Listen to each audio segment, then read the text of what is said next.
नमस्कार साथियों, स्वागत है आप सभी का रीट शिक्षक भर्ती 2020 पर नई शिक्षा नीति का क्या प्रभाव पड़ने वाला है। इस वीडियो के अंदर हम चर्चा करेंगे। बहुत बार पूछा भी गया है। साथियों, वीडियो लास्ट तक पूरा देखना, आपके सभी डाउट क्लियर हो जाएंगे कि रीट भर्ती क्या इस बार नई शिक्षा नीति के अनुसार होगी या नहीं, और वो कौन से कारण है जो इसको नई शिक्षा नीति के अंदर धकेल सकते हैं। यानी कि कंप्लीट आपको इन्फॉर्मेशन मिलने वाली है, बस आप लास्ट तक बने रहेगा।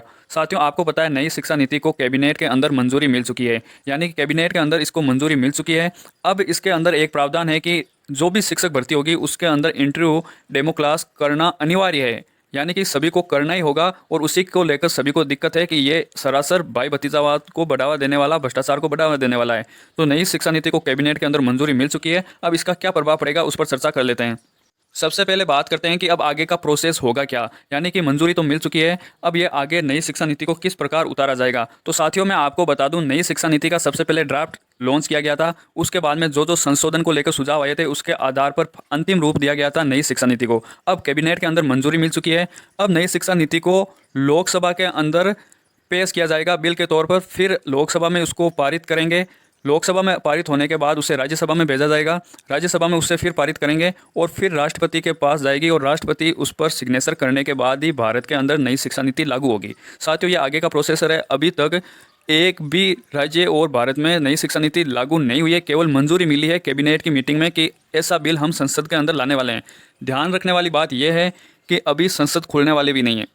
संसद 2 या 3 महीने तक नहीं खुलने वाली है भारत में कोरोना वायरस के कारण, तो फिर ऐसा बिल आना भी संभव नहीं है। इस बिल को आने में अभी भी 4 महीने लग सकते हैं भारत के अंदर। अब बात करते हैं राजस्थान के अंदर क्या प्रभाव पड़ेगा। राजस्थान के अंदर पॉजिटिव और नेगेटिव दोनों की बात करूंगा कि राजस्थान के अंदर नई शिक्षा नीति का क्या प्रभाव पड़ेगा। पॉजिटिव यह है कि राजस्थान के अंदर कांग्रेस सरकार ने साफ साफ विरोध किया है कि इंटरव्यू और डेमो क्लास नहीं लेंगे। साथियों, विरोध प्रदर्शन करना बहुत ही महत्वपूर्ण है सरकार की तरफ से, खासतौर पर राज्य सरकार अगर विरोध करती है तो ये पॉजिटिव न्यूज़ है छात्रों के लिए।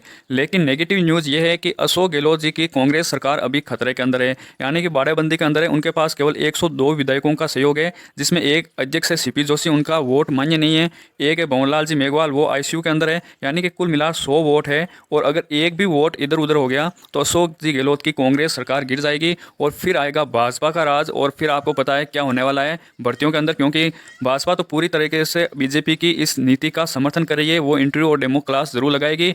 इस कारण अभी तक छात्रों के लिए यही हितकारी है कि कैसे भी करके कांग्रेस की सरकार बच जाए, और कांग्रेस की सरकार अगर जाए भी तो उससे पहले रीट का विज्ञापन आ जाए, क्योंकि अगर कांग्रेस की सरकार चली गई तो फिर भाजपा की सरकार आएगी और समय बहुत व्यतीत हो जाएगा। 6 से 7 महीने सरकार को स्टेबल होने में लग जाएगा। तो रीट भर्ती बहुत बुरी तरीके से नई शिक्षा नीति के भंवरजाल में फंसने वाली है। आपकी क्या राय है, कमेंट बॉक्स में जरूर बताइएगा।